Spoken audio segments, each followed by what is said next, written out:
Stephanie Stokes, a former classmate of mine at Columbia Journalism School and now a journalist with the Time-Picayune in New Orleans, sent me an article that she thought I would be interested in, and it was very interesting. It said that because of the losses that Disney is facing, mostly in their theme parks and stuff like that, they're forced to cut expenses or find ways to cut costs at ABC News, which they own. And so the article, I printed the whole thing. You can read it in the text part of this thing. But the most interesting part of the article says, and I'll read it to you, in lieu of the full-fledged camera crews, you know, these guys, you've seen them all over the place, ABC News has resorted to, I like that, using iPhones for shooting some stories, resorted to, as though this is the bottom of the barrel, the worst thing they could do. You can imagine the ABC News, oh my God, I can't believe we have no choice. We have to use these crummy phones instead of these giant professional cameras that we're so used to, these enormous things. In point of fact, the iPhone is actually a superior tool for making television news than those giant cameras. And I'll tell you why. First of all, the iPhone shoots 4K. It has not three lenses, it has three cameras in it. And with some apps, you can actually run all three cameras simultaneously. Try doing that with a big camera. It shoots about the same quality as the big camera does. But on top of that, it edits in camera, it adds graphics, it adds music, and of course, it goes live.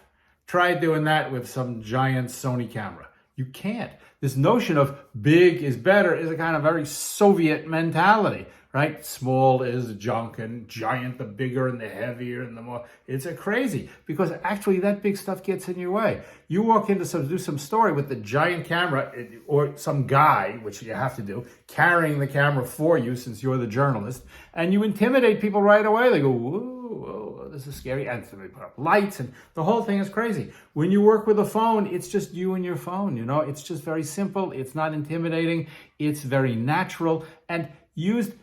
If you take the iPhone and you think it's just a cheap little toy camera that you have to, unfortunately use sometimes and as rarely as possible, then you don't understand what it does. Because the iPhone or the smartphone gives you the opportunity to make a very, very different kind of television news, but it means using it in a very, very different way. Let me give you an analogy. Many years ago, when still photography was just getting going, still photography is these giant view cameras. You've seen them, they put the thing over their head and they put the camera on and they look through it and they shot on big pieces of sheet film like that, but they got one exposure like that and they were done. So everybody who got photographed is standing like this, very stiff and very formal because it was 3, 2, 1, bang. And then in 1923, the Leica company invents this. This is a Leica. This is a 35 millimeter Leica. This is actually a digital one, but you get the idea. Small, lightweight, easy to carry around. And instead of shooting on one piece of sheet film on a giant negative, it shot 35 millimeter film that the Agfa company made, and all the negatives were, about this big. And of course, the professional photographers looked at it and they went, oh, this is like the iPhone. It's just a toy. It's junk. And if you stuck the Leica on top of a tripod and went behind it, went 3, 2, 1, click, yeah, it wouldn't give you the same quality. But the point of the Leica was that you could get really close and get intimate with people. And so a whole new school of photojournalism arose, like Magnum, like Cartier-Bresson, like W. Gene Smith. And they created a different kind of, much more powerful kind of still photography as journalism. And in 1961, this stuff was so powerful. In 1961, the Museum of Modern Art in New York opened an exhibit called The Family of Man, and they elevated photojournalism from being just sort of this craft where you went out and you shot one photograph and you got one picture of whoever it was, and it became an art form in and of itself. And today people collect. There's value attached, enormous value. I collect Salgados myself. There's enormous value attached to these photographs because they are so powerful as journalistic instruments. They capture emotion, which you can't really do with a big camera. And if you look at these giant cameras that sit on a tripod, and by the way, the camera alone, big broadcast cameras, cost $25,000 to $30,000, and that's without the lens, the tripod, the cables, the batteries, all the junk that you have to go with it. Where an iPhone, a Pro Max iPhone 14, costs about $15,000, and that's all you need. You don't have to spend anything else, and that's all you have. I don't really like all this other gear that they screw onto it, which is completely unnecessary. So the camera is, the iPhone is a different tool. And if you use it properly, you create a different kind of television journalism. Unlike big cameras sitting on a tripod. You know, when they had the big cameras sitting on a tripod, everybody had to stand like this. And if you look at anchors or reporters, I'm standing here, where that's a function of the technology of the 1960s, where the camera's on a tripod, you have to light it, and everybody has to stand very stiff. When you move to an iPhone, you can have fluidity, you can get close, you can get intimate with people. So that's what makes the thing work. Also, a lot of people complain about people breaking into cars and stuff and stealing gear. Nobody's breaking into your car to steal your phone, because it's in your pocket all the time. That's not, it's with the camera, it's with you. Oh, you don't need a camera person. The camera is with you all the time. You just take it out, and everybody's got phones.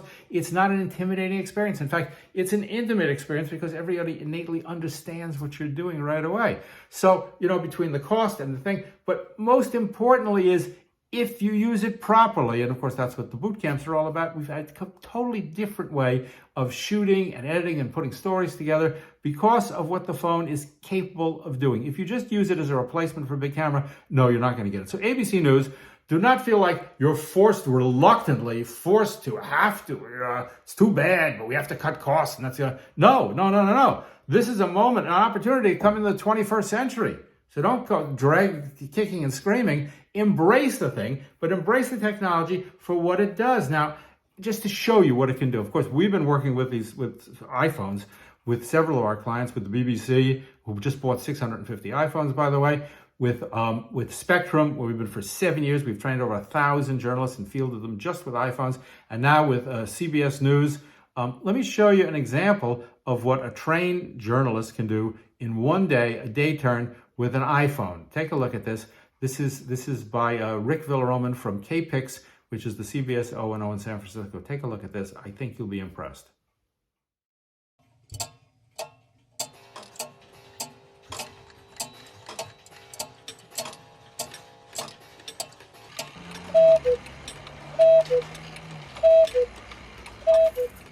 Every day, like clockwork, antique clock repair technician Dorian Clare arrives at his shop of 30 years and gets ready for a day's work.